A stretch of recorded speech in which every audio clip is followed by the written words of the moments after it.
Okay, so when you're putting the 6R80 adapter on, this little bit right here gets in the way. When you try to put your bolt in, it just hits just a little bit. So you just take a little sanding pad and grind it down just a little bit.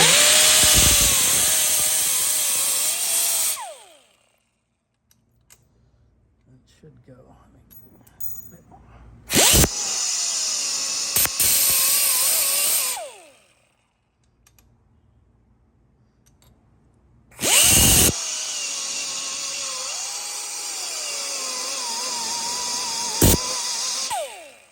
Because I'm using a sanding pad, I'm not taking off very much.